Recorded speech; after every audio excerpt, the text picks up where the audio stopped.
நீங்க வேற நாத்தியாம சரி வேற காலைல போயிட்டு ஆஃபர்ல போட்டுருந்தாங்க லெக் பீஸ். சரி இதோ இருக்குது, இதான் லெக் பீஸ் வாங்கி வந்தேன். சரி என்ன பண்ணலாம்?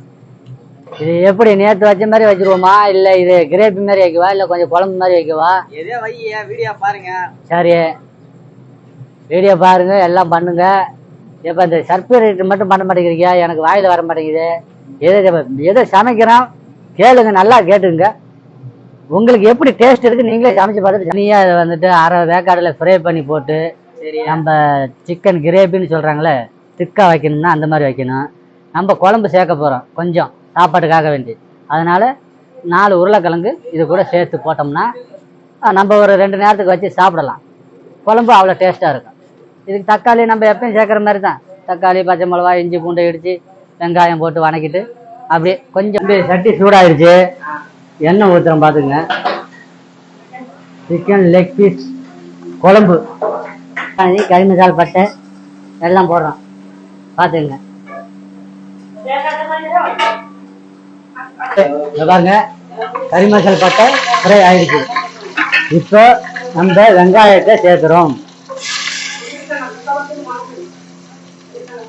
பாருங்க. இப்போ பொண்ணு அதெல்லாம் வெங்காயம் வணங்கிடுச்சு.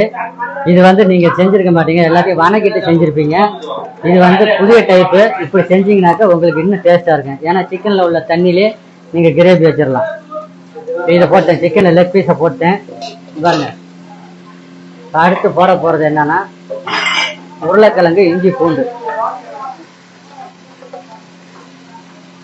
அதோட பச்சை மிளகாயும் தள்ளி விட்டுருக்கேன், புரியுதுங்களா?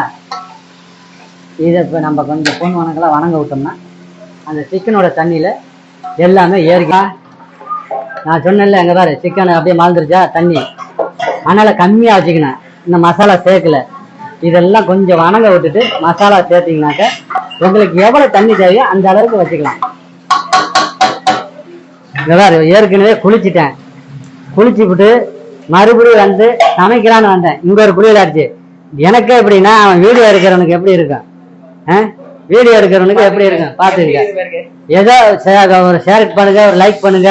ஏப்பா இவ்வளோ கஷ்டப்பட்டு பண்ணுறான், ஏதாவது பண்ணுங்கப்பா பார்த்து, ஏதோ உங்களுக்கு புண்ணியமா போகும்.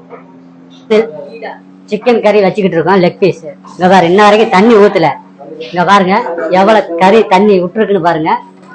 சிக்கன் கறியோட தண்ணியை பாருங்க, சரியான தண்ணி முன்னாடியே ஊற்றிடாதீங்க. இந்த மாதிரி வணக்கி விட்டு பார்த்தீங்களா. இப்போ மசாலா சேர்க்க போகிறேன். மசாலா சேர்த்துட்டு நமக்கு தேவைப்பட்ட தண்ணியை ஊற்றிக்கணும். இந்த பாருங்க சிக்கன் மசாலா, புரியுதுங்களா? ஒரு பாக்கெட்டு, அது வந்து 1 கிலோவுக்கு மேலே இருக்கும். ஒரு பாக்கெட் போட்டுங்க.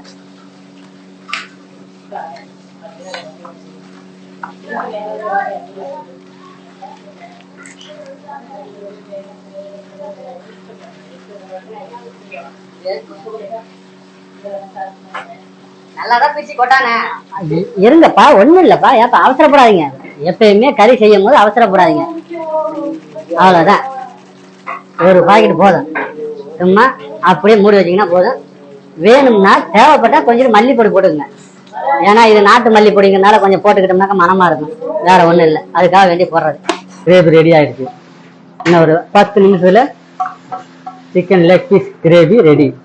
ஆனா குழம்பா வைக்க போறோம், அதனால எங்களுக்கு தேவைப்பட்ட தண்ணி கொஞ்சம் ஊற்ற போறோம், புரியுதுங்களா?